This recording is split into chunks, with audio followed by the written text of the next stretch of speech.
Hello friends, स्वागत है आपका मेरे नेक्स्ट वीडियो के अंदर। पिछले वीडियो के अंदर हमने है ना 8, 9 और 10 के है ना डिविजिबिलिटी के रूल्स अपन ने सीख लिए थे। और आज की वीडियो के अंदर हम क्या करेंगे कि उसके आगे के रूल्स है ना सीखने की कोशिश करेंगे, ठीक है ना। पिछले वीडियोस के अंदर जितने भी मैंने डिविजिबिलिटी के रूल सिखाए हैं, जो भी चीज़ें सिखाई हैं, वो आप उसको है ना रेगुलर रिवाइज करते रहें। क्योंकि क्या होगा कि जब जैसे जैसे इसको रिवाइज करोगे, कॉपी पेन लेके हाथ में बैठ के, जैसे फॉर एग्जांपल कोई भी अपने मन से नंबर ले लेना और नंबर लेने के बाद में उसको लगाने की कोशिश करना डिविजिबिलिटी के हिसाब से। जैसे जैसे धीरे धीरे आपके हाथ पे मतलब है ना, फॉर एग्जांपल के तौर पर जैसे 2 से 3 क्वेश्चन भी एक एक के लिए डिविजिबिलिटी पे लगाना शुरू कर दिए ना, तो धीरे धीरे आपके क्वेश्चन बनना शुरू हो जाएंगे। ठीक है, तो अब स्टार्ट करते हैं अपन। नेक्स्ट अपना है 11th रूल। अब हमको 11th रूल पढ़ना है। 11th रूल जो है ना, ये कुछ कुछ है ना, एक तरह से है ना अपने पास में है ना 9 रूल जैसा ही है। 9 रूल का मतलब जैसे कैसे, अगर मैं इसकी बात करूं कि इसके आने के चांसेस क्या रहते हैं, तो ये सबसे मोस्ट इंपॉर्टेंट में आता है, जैसे 9 की तरह मोस्ट इंपॉर्टेंट में। मोस्ट इंपॉर्टेंट में क्यों बोला मैंने, क्योंकि क्या है कि एग्जामिनेशन के अंदर क्या होता है, जैसे मैंने आपको बताया था परिमेय संख्या और अपरिमेय संख्या के बारे में। तो परिमेय और अपरिमेय के अंदर क्या होता है कि जैसे फॉर एग्जांपल अपन को क्वेश्चंस निकालने होते हैं ना, तो परिमेय संख्या के हिसाब से 9 का ज़्यादा यूज़ किया जाता है। 11th वाले के अंदर डिविजिबिलिटी का ज़्यादा इस्तेमाल इसलिए किया जाता है क्योंकि 11 नंबर जो होते हैं ना, वो थोड़ा सा क्या डिफिकल्ट पड़ता है क्वेश्चन को सॉल्व करने में। वैसे तो आप अभी एक बार प्रैक्टिस करोगे तो वैसे ही सीख जाओगे, लेकिन ये क्या करते हैं कि कम से कम इसमें से 8 नंबर का कोई क्वेश्चन दे देंगे, उसमें से 2 नंबर गायब कर देंगे, 1 नंबर गायब कर देंगे और बोलेंगे कि ये ना फाइंड आउट करो कि क्या 11 से ही भाज्य है क्या। और अगर जो भाज्य होगा मतलब जो कटेगा, तो कटने के बाद में वो नंबर पे क्या आएगा, ठीक है ना। वो तो अपन बाद में क्वेश्चंस करेंगे, पहले 11 के अपन है ना पहले रूल्स पढ़ लेते हैं। देखो 11 का रूल क्या बोल रहा है। फॉर एग्जांपल कोई भी एक नंबर ले लेते हैं, एक्स वाई जेड कुछ भी नंबर हो, उसमें आपको पता है 11 का डिवाइड देना है। अगर मैं इसको टुकड़े में तोड़ने की कोशिश करूँ तो ये नहीं टूट सकता। उसका रीज़न आपको पता है, क्योंकि 11 एक अभाज्य संख्या है। मैंने अभाज्य संख्या के बारे में बताया था कि अभाज्य संख्या वह संख्या होती है जो केवल और केवल खुद के पाड़े में आती है, उसके अलावा किसी के पाड़े में नहीं आती है। एक के बारे में अपन बात नहीं कर रहे हैं, मैंने पहले ही बता दिया था, एक ना तो भाज्य है ना ही अभाज्य है, सीधा अपन इसी के बारे में बात कर रहे हैं। अब मुझे पता है मैं 11 को तोड़ नहीं सकता, तो 11 को जब मैं तोड़ ही नहीं सकता तो फिर मैं क्या करूँ, फिर सीधा इसमें नियम लगाना है। अब नियम लगाने के लिए पहले मेरे को एक अपने मन से इन्हें संख्या लेनी पड़ेगी। जैसे फॉर एग्जांपल मैं अपने मन से एक संख्या लेता हूँ, 2, 4, 8, 9, 5, 6, 7। एक लंबी चौड़ी मैंने संख्या ले ली। ये मैंने क्यों ली है उसका भी आपको रीज़न पता चल जाएगा, इतनी लंबी संख्या क्यों ली है मैंने। देखो सबसे पहला काम क्या करना है आपको, सबसे पहले क्या करना है, इसमें सम और विषम का पैटर्न इस्तेमाल करना है। अब आप बोलोगे सम विषम का मतलब यानी ये कि 2, 4, 8, 6 ये सारी सम संख्या होगी, विषम संख्या में 9, 5, 7 ये सारी विषम संख्या होगी। नहीं, ये चीज़ लागू नहीं करनी है। आपको इसकी नंबर कोडिंग डालनी है। नंबर कोडिंग कैसे डालनी है, 1, 2, 3, 4, 5, 6 और ये 7, ये नंबर कोडिंग डाल दी। नंबर कोडिंग डालने के हिसाब से अब इस नंबर कोडिंग के हिसाब से आपको विषम नंबर पकड़ना है। विषम नंबर और सम नंबर दोनों अलग अलग पकड़ने हैं। अगर मैं आपको बोलूँ सम नंबर पकड़ो, तो सम नंबर में क्या बोलोगे आप, सम की बात कर रहा हूँ, तो सम नंबर के अंदर आप बात करोगे तो 2, 4 और 6 हो गया। ऐसे अगर विषम नंबर की बात करूँगा तो विषम नंबर में 1, 3 और 5 हो गया। बस आपको कुछ भी नहीं करना है, जैसे मैं विषम नंबर बोलूँगा ना, तो फट देने से आपको 1, 3 और 5 और 7 पे नज़र घुमानी है, और नज़र घुमाते इसके सामने जो नंबर है ना वो नंबर को लिख देना है। कैसे लिखोगे, देखो सबसे पहले मैं लिखूंगा यहाँ पे विषम का योग,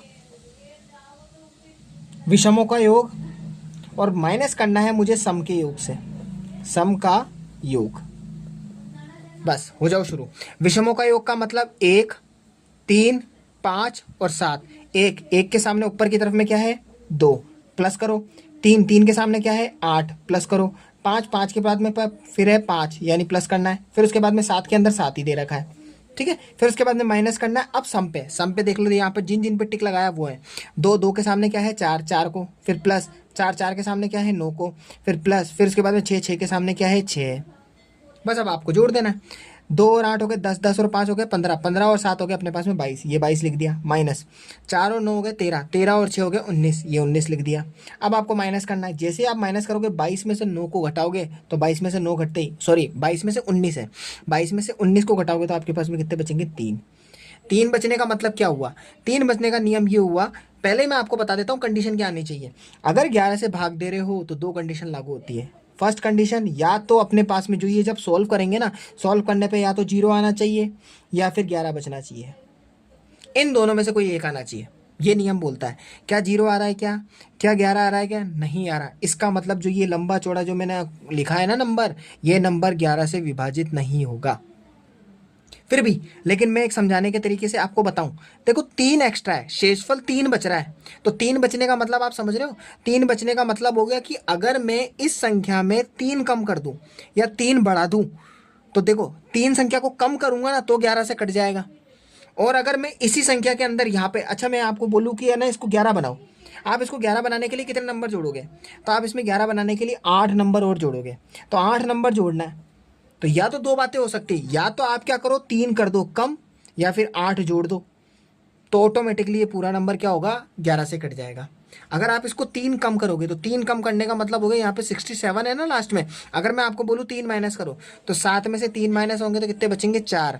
तो या तो ये हो सकता है 2 4 8 9 5 6 और 7 में से अपन ने 3 घटा दी तो कितने बचेंगे 4। या तो ये नंबर या फिर ये वाला नंबर, क्या करना है, जो अपने पास में मेन नंबर है वो क्या है 2 4 8 9 5 6 7 है, उस 7 के अंदर 8 और जोड़ दो, तो 67 है, 67 के अंदर सीधा सीधा बोलूँ मैं 8 जोड़ना है, तो 67 में अगर मैं 8 जोड़ूंगा तो ये कितने हो जाएंगे अपने पास में 75। तो यानी 6 और 7 की जगह पे 75 लिखना है, तो 2 4 8 9 5 और 7 और 5 ये मेरे पास में आ गया। अब ये दोनों के दोनों 11 के पाड़े में कट जाएंगे। अगर यहाँ पे ये लिखा हुआ होता ना ये पूरा क्वेश्चन, तो इसको करेंगे ना तो अपन 11 के पाड़े में कट जाएगा। और देखो इन दोनों को ही मैं लागू करके देखूंगा अभी, देखो कौन सा, ये वाला मेथड जो अभी अपन ने विषम और सम को करा। फटाफट से है ना विषम संख्या पकड़ो, विषम संख्या कौन सी है 2 प्लस, फिर उसके बाद में 8, फिर उसके बाद में 5, फिर उसके बाद में 4 पकड़ ली, फिर उसके बाद में माइनस करना है, माइनस क्या करना है सम संख्या, पहले 4 ब्रैकेट बना देते हैं, फिर उसके बाद में 4, 4 के बाद में कौन सी है सम संख्या का मतलब चौथे नंबर पे, चौथे नंबर पे कौन सी है 9, फिर उसके बाद में छठे नंबर पे, छठे नंबर पे है 6।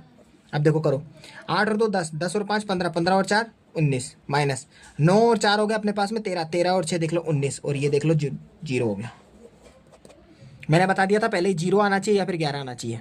ठीक है, अब इसको करते हैं। अगर मैं इसको करूं तो इसको करता हूं, तो इसके अंदर देखो विषम के अंदर पहले नंबर पे 2 2 है विषम में, फिर 8वें नंबर पे, 8वें नंबर क्या सॉरी 8 है, फिर उसके बाद में 5वें नंबर पे है 5, फिर 7वें नंबर पे है 5। ठीक है, माइनस करना है, माइनस करने के लिए अब अपन क्या करेंगे, मैं इधर लिख देता हूँ, जैसे अपने पास में सम संख्या है, सम संख्या में अब अपने पास में 4, 4 के बाद में फिर उसके बाद में सम संख्या में 9, फिर 9 के बाद में 1 जम किया, फिर उसके बाद में 7 जोड़ो, 2 और 8 10, 10 और 5 15, 15 और 5 20, माइनस 9 और 4 कितने हो गए 13, 13 और 7 कितने हो गए 20, देख लो 20 में से 20 गए, फिर 0 बच गया। देख लो दोनों कंडीशन के अंदर 0 0 आ गया, इसका मतलब ये नंबर भी 11 से कटेगा, ये नंबर भी 11 से कटेगा। 11 के अंदर बस यही याद रखना है, बस ये जो मैंने स्टेप्स बताए ना इनको फॉलो करना है, बस इसको समझना और कुछ भी नहीं है इसमें। 0 और 11 आते फट देने से बोल देना कि कितना भी लंबा चौड़ा क्वेश्चन क्यों ना हो आपको यही स्टेप फॉलो करने हैं। अब पता है क्वेश्चन कैसा आएगा, क्वेश्चन ऐसे आता है 2 4 स्टेप खाली फिर 5 6 और 7, ये ऐसे 2 स्टेप खाली रख देगा और इसकी जगह लिख देगा A और B, और लिख देगा कि 11 से विभाजित है, और ये लिखने के बाद में आपको बोल देगा कि A और B में क्या संख्या आएगी, वो ये क्वेश्चन पूछ लेगा आपसे और उसमें ऑप्शंस दे देगा आपके पास में। तो आप क्या करोगे, वही सम और विषम का पेयर लगाओगे, तो सम और विषम के पेयर लगाने के बाद में कौन सी संख्या से कौन सी संख्या को कम करने पर 0 बन रहा है, या कौन सी संख्या से कौन सी संख्या करने पर 11 बन रहा है, तो आइडिया लगाना पड़ेगा। और ऑप्शन आएंगे 1 2 3 4, और 4 ऑप्शन आने के बाद में आपको वो नंबर ए और जो बी होगा ना, या तो 2 डिजिट में ऐसे दे रखा हो, जैसे फॉर एग्जाम्पल इसी को ले लेते हैं ये वाला, जैसे यहाँ पे लिखा होगा 8 और 9, ऐसे ऑप्शन में लिख देगा 7 और 10, ऐसे ऑप्शन में लिख देगा 2 और 3, और ऐसे ऑप्शन में लिख देगा 5 और 4। अब आपको पता हो लगाना पड़ेगा कि कौन सा वाला नंबर होगा, तो आपको फाइनली मिलेगा 8 और 9। 8 और 9 कैसे मिलेगा, वो आप इस तरीके से सॉल्व कर लोगे। सॉल्व कैसे करोगे, वही विषम विषम को एक तरफ करोगे और सम सम को एक तरफ करोगे। अब आप यहाँ पे नोटिस कर रहे हो ये वाला विषम में बैठा है, ये वाला सम में बैठा है, तो इसका मतलब सीधी सी बात है ये जो 8 है ये वाला 8 है, ये 8 आपका, ये यहीं से देख लेते हैं ना, इस वाले क्वेश्चन को किया है ना अपन ने, इस वाले क्वेश्चन को देख लेते हैं जैसे फॉर एग्जाम्पल। तो इस वाले क्वेश्चन के अंदर आप खुद देखो, यहाँ पे देख लो मैंने 8 और 9 लिखा, तो 8 ये रहा, 9 ये रहा, तो 8 देखो कहाँ पे लिखा था, 8 था मेरे विषम में, तो ये देखो ये रहा 8। ठीक है, 9 कहाँ पे था, 9 मेरे किस जगह पे था, 9 मेरे विषय सम के अंदर था, वो ये रहा, ये दोनों नंबर गायब कर देगा। अब गायब करने के बाद में जोड़ो 5 और 4 9, 9 और 2 11, जैसे फॉर एग्जांपल मैंने 11 लिख दिया, फिर उसके बाद में यहाँ पे माइनस का साइन लगाया, 6 और 4 कितने हो गए 10 आ गया। अब 11 में से 10 को माइनस कर रहे हैं, तो देखो यहाँ पे एक नंबर एक्स्ट्रा बैठा है और यहाँ पे भी एक नंबर एक्स्ट्रा बैठा है, तो आपको क्या करना पड़ेगा कि इन दोनों नंबरों को है ना एक्स्ट्रा को, इनको भी दोनों को भी माइनस करना पड़ेगा। माइनस कैसे करना पड़ेगा, 11 में से 10 को माइनस किया तो कितना बच रहा है 1, तो ऐसे वो 2 नंबर ढूंढने पड़ेंगे जिनको माइनस करने पर भी 1 बन रहा हो। तो वो 8 और 9 ही तो है। 8 और 9 में से अपन 1 को माइनस करेंगे, मतलब दोनों को माइनस करेंगे तो 1 बचेगा। इस टाइप के क्वेश्चंस बनते हैं। या फिर हो सकता है कि है ना आपको 2 नंबर की जगह पे है ना वो एक ही नंबर दे दे, मतलब एक ए लिख दे और यहाँ पे अपने पास में है ना जो 9 है तो 9 का 9 लिख दे और आपको बोले ये नंबर फाइंड करो। ज्यादातर तो जो क्वेश्चन आते हैं ना वो एक नंबर वाले पूछे जाते हैं। सेकंड डिजिट में तो वो तब पूछे जाता है जो नंबर सिस्टम के अंदर ज्यादा को क्वेश्चन को डिटेल में पूछने की कोशिश कर रहा है। 1 नंबर के तो जनरली बनते ही बनते हैं। और ज्यादातर मैं बता रहा हूँ आपको 11th रूल और 9th रूल, इन्हीं के क्वेश्चन ज्यादा बनते हैं। वो जब अपन प्रैक्टिस करेंगे ना, जब जब अपने क्वेश्चन बैंक्स वगैरह लगाएंगे, क्वेश्चन नंबर्स लगाएंगे, तब उसके अंदर अपन इस टाइप के क्वेश्चन बहुत अच्छे अच्छे ढंग से करेंगे। ठीक है, 11th रूल समझ में आ गया। नेक्स्ट आता है अपने पास में 12वें नंबर के रूल पे, यानी 12th रूल। तो अब आ गया अपने पास में 12th रूल। देखो 12th रूल आसान है। क्यों आसान है? क्योंकि देखो 12th टूटता है। कैसे टूटता है? एक्स वाई और जेड लिखा, 12th को मैं तोड़ने के लिए क्या कर सकता हूँ, यहाँ पे 12 लिखा, तो 12 को तोड़ने के लिए वही वाला एलसीएम मेथड इस्तेमाल करो। 12 कैसे बन सकता है? 12 बनता है 6 इंटू 2, यानी अपन ऐसे लिख सकते हैं एक्स वाई जेड कोई भी ऊपर संख्या है उसको मैं 12 को ऐसे तोड़ सकता हूँ 6 इंटू 2, यानी 6 इंटू 2 का मतलब 6 इंटू 2। अब यानी इसका मतलब 6 से भी जाएगा, 2 से भी जाएगा। 2 की डिविजिबिलिटी आप अपने सबसे पहले इसको समझने के लिए अपन पहले एक एग्जांपल ले लेते हैं। जैसे मैंने 2 4 8 9 और उसके बाद में जैसे फॉर एग्जांपल 8 ले लिया। ये मैंने 5 अंकों की संख्या ले ली। अब मैं आपको बोलूँ कि इसको आप है ना डिवाइड करो 6 से और 2 से। सीधा पहला नियम लागू करना है। क्या नियम लागू करना है? अच्छा एक चीज़ और है, मैंने 6 को है ना ये भी बताया था मैंने आपको, 6 को भी तोड़ सकते हैं अपन। 6 को पता है कैसे तोड़ सकते हैं? 6 को भी मैंने आपको बताया था कि 3 इंटू 2 के रूप में इसको तोड़ सकते हैं। तो आप चाहो ना तो इसको 3 इंटू और इसको 2 लिख लो, कोई गलत नहीं है, ये भी बिल्कुल करेक्ट है। तो अब इसको अपन तोड़े तो देखो एक बार अगर ये 2 से कट गया तो इसका मतलब इस वाले 2 से भी चला जाएगा। बस आपको 2 चीज़ें 2 नंबर के बारे में पता लगाना है, एक 3 के बारे में पता लगाना है, एक 2 के बारे में पता लगाना है। देखो पीछे का अंक देखो तुम, तो इकाई अंक, इकाई अंक में कितना आ रहा है 8। 8 एक सम संख्या है, अपन को पता है 2 4 6 8 और 0 आ गया, ठीक है ना। तो इसका मतलब ये 2 के पाड़े में तो कट जाएगा, तो इसका मतलब पहले 2 से तो कटा। अब उसके बाद में आ रहा है 3। अब 3 से काटने के लिए मैंने आपको क्या बताया था, 3 की डिविजिबिलिटी का नियम बताया था, जितने भी नंबर है ना उन सबको प्लस कर दो। इसका मतलब 2 + 4 + 8 + 9 + 8 सबको ऐड करो। 2 और 4 6, 6 और 8 हो गया 14। 14 के अंदर अपने पास में 9 जोड़ेंगे, 14 और 9 हो गया अपने पास में 23। 23 को ना 8 में जोड़ेंगे तो ये कितना हो गया 31, 31 हो गया। अब मेरे को पता है 31 3 के पाड़े में नहीं जाता, और अगर ये नहीं जाता तो इसका मतलब ये जो नंबर होगा ना ये 12 से नहीं कटेगा, ये 12 से नहीं घटेगा। अच्छा एक चीज़ और है, शेषफल कितना बच रहा है? अगर जैसे मैं आपको बोलूँ 31 में 3 का भाग दोगे, शेषफल कितना बचेगा? 1 बचेगा। ये देखो आपके सामने, अगर 31 है 3 का भाग लगाऊंगा तो मुझे पता है 10 के पाड़े में पूरी 30 बार जाता है, तो शेषफल में मेरे पास में 1 ही तो बचेगा। तो 1 बच रहा है, तो ध्यान रखना कभी भी शेषफल 1 बचता है, जब भी शेषफल बचता है ना तो आप उसी नंबर को उसमें से माइनस कर दो। यानी 2 4 8 9 8 है ना, उसमें से 1 माइनस कर दो। अगर मैं आपको बोलूँ 1 कम कर दो तो 8 में से 1 कम हो जाएगा, तो कितने बचेंगे 7। तो ये संख्या बनेगी 2 4 8 9 7 बनेगी। अब लागू करके देखो, अगर आप लागू करके देखोगे तो ये 3 से तो कट जाएगा, ये 3 से तो कट जाएगा, लेकिन अब ये 2 से नहीं कटेगा। तो इसका मतलब ये दोनों यानी 3 इंटू 2 जो लिखा हुआ है ना, आप भले ये चीज़ लागू कर दो, भले इन दोनों को 3 को और 2 को दोनों को लागू करने की कोशिश करोगे तो ये नंबर बैठेगा ही नहीं। क्यों? क्योंकि ये पूरे 12 के पहाड़े से कटना चाहिए, क्योंकि अपन को पता है 12 एकम 12, 12 दूनी 24, 12 तीन 36, 12 12 चौक 48, सब में सम संख्या आ रही है, कोई भी विषम संख्या नहीं आ रही है इनके अंदर, ठीक है ना। तो 12 के अंदर बस एक ही चीज़ ध्यान रखनी थी, 12 था ना उस 12 के टुकड़े कर दो। 12 के टुकड़े कैसे कर रहे हैं मैं वापस लिख देता हूँ। 12 के टुकड़े मैंने क्या किए, 12 के टुकड़े करने के लिए पहले 6 इंटू 2 लिखा, फिर मैंने देखा 6 के भी टुकड़े होते हैं, तो फिर मैंने क्या करा 3 इंटू 2 फिर इंटू 2, क्योंकि ये इसके टुकड़े करे मैंने ये दोनों, तो इन दोनों के टुकड़े और अगला टुकड़ा तो पहले ही था, तो 2 से कट गया और 3 से काटना है बस, और कुछ भी नहीं करना है। 12 के अंदर बस इतना ही ध्यान रखना, और कुछ भी नहीं है। अब आप कोई सा भी एक नंबर ले लेना, 3 और 2 से काट के देख लेना, अगर वो कट गया, कटने के बाद में सीधा सीधा टिक लगा देना, हाँ ये 12 से कटेगा, पक्का कटना ही है, क्योंकि एक 2 से कट गया तो दूसरे 2 से भी तो कट जाएगा। ठीक। अब आते हैं 13 के डिविजिबिलिटी के नियम पर। ये चीज़ अपन को समझनी है। देखो जो अभाज्य संख्याएं आ रही है ना, जैसे कौन से 3, उसके बाद में अगर मैं आपको बोलूँ 2, इनमें ज़्यादा कठिन नहीं है, लेकिन अब जो नंबर आ रहे हैं जैसे 7, 7 के बाद मेरा 11, उसके बाद में 13, 13 के बाद में जैसे फॉर एग्जांपल 17, फिर 19, इनमें है जो अपन को जो समझना है। अभाज्य संख्याओं में डिफिकल्टीज है, बाकी ये बेसिक्स में नहीं है। अब आते 13 के नियम पर।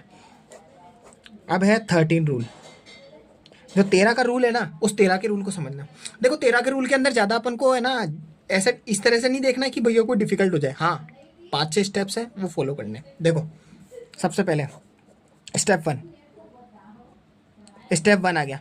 देखो इसके अंदर नियम क्या है, 7 के अंदर अपन ने क्या किया था, पीछे के जो इकाई अंक था, पहले मैं कोई एग्जांपल ले लेता हूँ, उससे समझना आसान हो जाएगा। जैसे 13 का रूल है, तो 13 का रूल बोल रहा है, तो 13 के रूल के हिसाब से कोई 13 का कोई एक नंबर लेते हैं जिससे समझना आसान हो जाएगा। जैसे फॉर एग्जाम्पल मैं 13 का एक नंबर लेता हूँ, थोड़ा बड़ा नंबर ही लेते हैं। जैसे फॉर एग्जाम्पल कैसे लेवें, हाँ जैसे फॉर एग्जाम्पल मैं ना, अगर मैं आपको बोलूँ कि 13 का क्यूब बोलूँ, मैं आपको क्या बोलूँ, 13 का क्यूब निकालो। इस बहाने है ना अपन एक काम करते हैं कि क्यूब निकाल रहे हैं तो क्यूब के बहाने अपन स्क्वायर भी सीख लेते हैं, वापस से रिवाइज कर लेते हैं एक तरह से, ठीक है ना, और मल्टीप्लाई भी कर लेते हैं। देखो कैसे, 13 × 13 × 13, यही है ना। अब मुझे पता है 13 का स्क्वायर 169 होता है, और इंटू फिर 13 मल्टीप्लाई करना है। तो 13 को 9 से मल्टीप्लाई करेंगे तो 13 नाम कितने होते हैं अपने पास में, 13 नाम होते हैं 117। 117 का 7 लग गया और 11 ऊपर लग जाएगा। 13 छिंग, तो 13 छिंग हो गया अपने पास में कितना, 13 सत्ते तो 91 होता है, 13 छिंग होता है 78। 78 के अंदर अपन लगा देंगे 11। देखो 78 में 10 जोड़ो, तो 78 में 10 जोड़ेंगे तो 88, 88 में 1 जोड़ेंगे तो 89, 89 का 9 लग गया और 8 यहाँ पे लग गया ऊपर। फिर 13 एकम 13, और 13 के अंदर फिर अपन 8 जोड़ देंगे तो कितने हो जाएंगे 21, तो 21 97। और इसी को मैं अब मैं क्वेश्चन में लूंगा। तो स्टेप वन, तो अपने पास में सबसे पहले 2197 जो लिखा है ना मैंने, इस 2197 का नियम लागू करना है। तो देखो स्टेप वन, पहले क्या करना है, इकाई अंक को 4 से गुणा करना है। इकाई अंक का 4 से गुणा कर दो, करो भैया गुणा। इकाई अंक 7 लिखा है, उस 7 का मैं गुणा करूंगा, तो मैं जब मैं गुणा करूंगा तो स्टेप वन के हिसाब से चल रहा हूं मैं भी, है ना। स्टेप वन के अंदर 7 को 4 से गुणा करो, तो 7 को 4 गुणा करना है, तो 7 चौक कितने हो जाएंगे 28। 28 लिख दिया।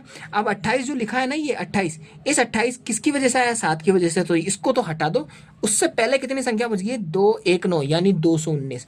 तो आप लिखो 219, और 7 के अंदर मैंने क्या किया था, 2 से गुणा किया था, जो नंबर आ रहा था ना उसको अगले नंबर से माइनस कर रहा था, लेकिन 13 में उल्टा करना है, इसमें प्लस करना है। तो 219 में प्लस कर देना 28 को, तो 28 प्लस करेंगे, तो 28 कैसे प्लस होगा, तो 9 और 8 हो गया अपने पास में 17। 17 का 7 लग गया, हासिल का 1, 1 और 1 2, 2 और 2 कितने हो गए 4, और उसके बाद में बचे 2, 247 आ गया। 247 आने के बाद में जो स्टेप यहाँ लागू किया था ना, वही स्टेप वापस से इसमें लागू करो। कैसे, आखिरी का अंक हो गया 7, तो आखिरी का अंक 7 हो गया, तो वही वाला स्टेप नंबर 2, स्टेप 2, तो 7 का फिर 4 गुना कर दो, तो 7 × 4, तो वापस से कितना आ जाएंगे अपने पास में, 7 चौक 28 आ गया। अब ये जो 28 आया ना, ये 28 इस 7 की वजह से आया, इस 7 को हटाओ और 24 लिख दो, तो इसका मतलब 24 हो गया।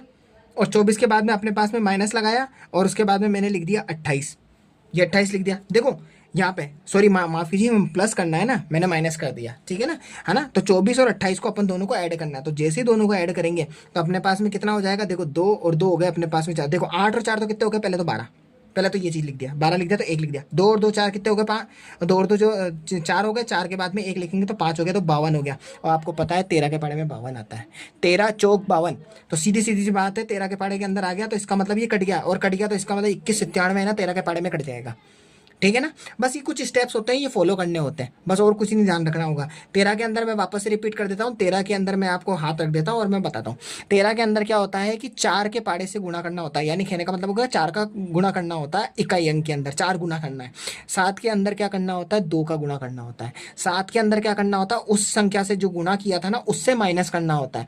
और 13 के अंदर क्या करना होता है, 13 के अंदर अपन को 4 से गुणा करने के बाद में उसको प्लस करना होता है। मैंने क्या किया, 13 के अंदर क्या करा, मैंने 13 के अंदर जो अंक आया था उस अंक को मैंने क्या करा, उससे प्लस किया, ना कि माइनस किया, ठीक है ना। तो ध्यान रखना, 7 के अंदर माइनस करना होता है, 13 के अंदर प्लस करना होता है, बस ये चीज़ अपन को ध्यान रखनी है।